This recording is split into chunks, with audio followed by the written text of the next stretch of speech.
Hi guys, welcome back to my channel. Today we're going to be talking about the minor pentatonic scale. Specifically, we're going to be talking about the E minor pentatonic scale. Now, this is a extremely popular scale, especially in the genres of metal and rock, simply because a lot of riffs when it comes to rock as well as metal are written in power chords that involve the open E string. So something like, or something like this.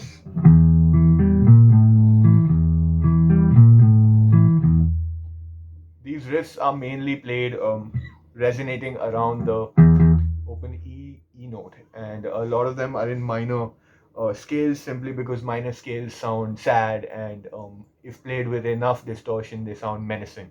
So I'm not gonna waste any time. I'm gonna get into the E minor pentatonic scale. First, I'm gonna start off with the shape that's a little up the fretboard, and that's simply because it's the more popular one. And if you're looking for how to play this scale because you want to start soloing, this bit of the video is extremely important for you.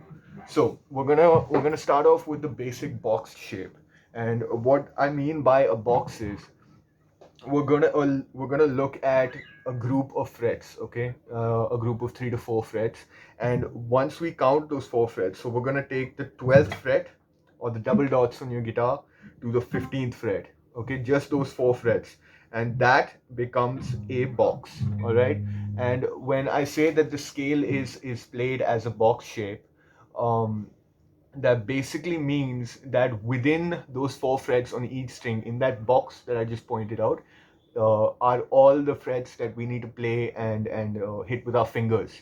All right, I'm just gonna bring this camera down a little bit so that I can show a little bit more of my guitar in the screen. All right, cool, perfect. And just coming a little closer, and the scale is shaped a bit like this.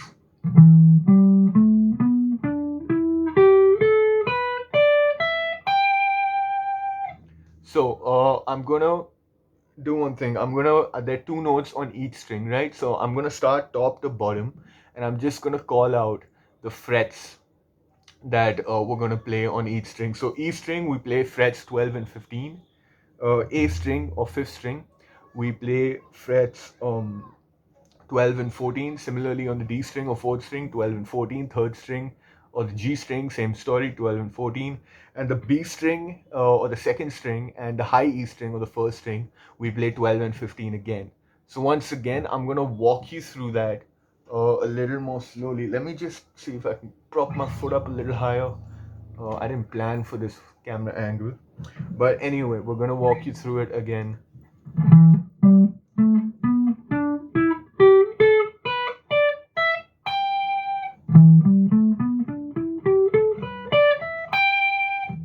So the first time I played it there, I was using my pinky finger on the strings in which we were playing frets 12 and 15. Whereas when we were playing frets 12 and 14 on the A string, D string, and G string, I played it with my ring finger. And the second time, I just made the stretch with my ring finger. And I do use a combination of those approaches when I'm soloing. And why I showed you both of them was because if you're playing the same position, say on the 5th fret, then there's a lot of stuff. Like for example, there are a lot of little stretches there I would like to use my pinky for because these frets are further apart than these ones. But over here, sorry, excuse me,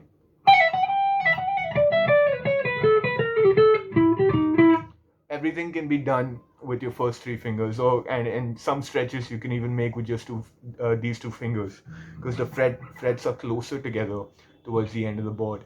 So that's the E minor pentatonic. Once again, let's just go through a summary. Low E string, frets 12 and 15. The fifth string or the A string, frets 12 and 14, and the D string, frets 12 and 14 again. Same thing on the G string, and on the B string 12 and 15, and on the E string 12 and 15. And I want you to actually play this scale all the way down, and and I want you to play it backwards as well. I want you to play it while hitting all your strokes on the right hand, all of them down strokes first, and then alternate picking as well. So that would look a little bit like this.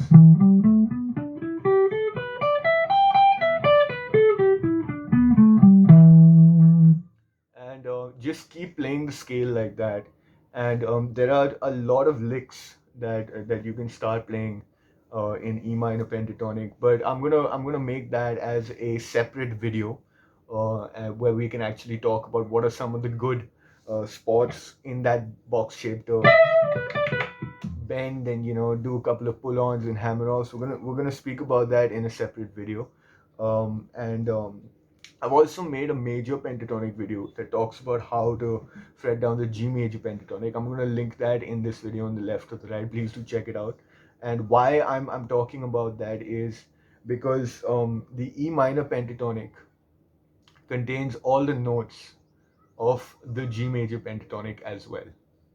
All right, and barring one, which is F sharp, but in a lot of pentatonic runs, like guitarists like Slash, Eric Clapton, John Mayer, they will add these little embellishments to this box shape. For example, a lot of the times, let's just talk about strings B and E. A lot of the times, the 13th fret on the B string or the second string gets added in between that box shape.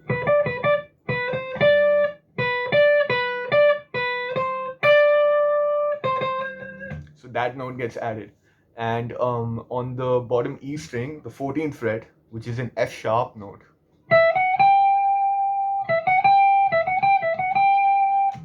that gets added. So I'm going to add those two notes along with probably a C note on the A string, and I'm going to play out this scale. All right.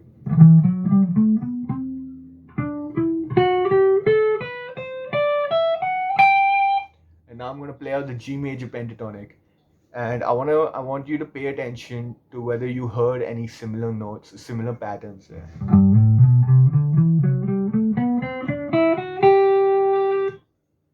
So why it sounds similar but yet different is because even though we have the exact same notes in those two different scales, one is a major, one is a minor, if you rearrange them, like if you play the same notes, same series of notes, but you start and end on a G, then it becomes a G major pentatonic scale or the G major scale. And if you start and end on an E note, then it becomes the E minor pentatonic or the E minor scale, which I think is really fascinating. And like, for example, every note, every minor pentatonic has a corresponding major pentatonic. So for A minor, it is C major, and so on and so forth. For F minor pentatonic, it is A sharp major pentatonic. And there are a lot of these really interesting things about the fretboard and about music theory in general that we'll talk about.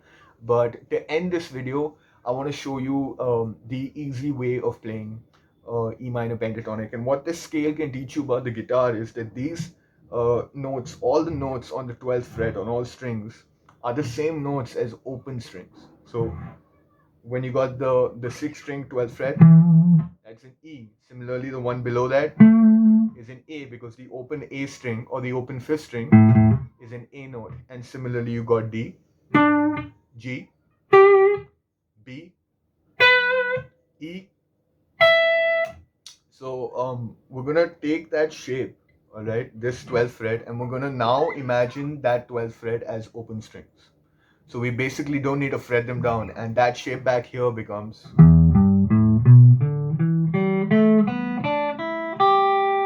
So a good way to sort of avoid confusion when you want to play the pentatonic scale back here is to imagine that behind the nut of the guitar, or this ivory piece right here, imagine another fret, all right? So if I were to fret that down, it would look like this. So I just left my finger here to show you, that's where this fret would be, but you don't have to keep it there. And the way we play the E minor pentatonic in this position is like this.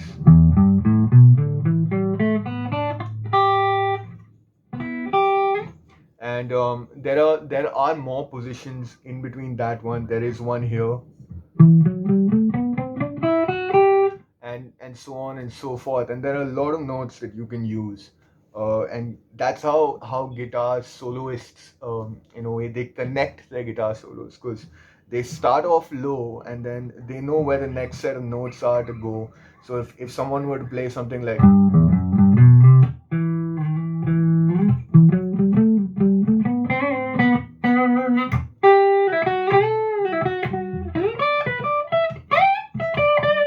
so I know how to move up and down the fretboard just simply because I know the different positions of the E minor pentatonic or the G major pentatonic and basically all my pentatonics. So this is an introductory video. I wanted to start off with E minor pentatonic because I know lots of you out there are looking for some clarity on this scale and how to use it.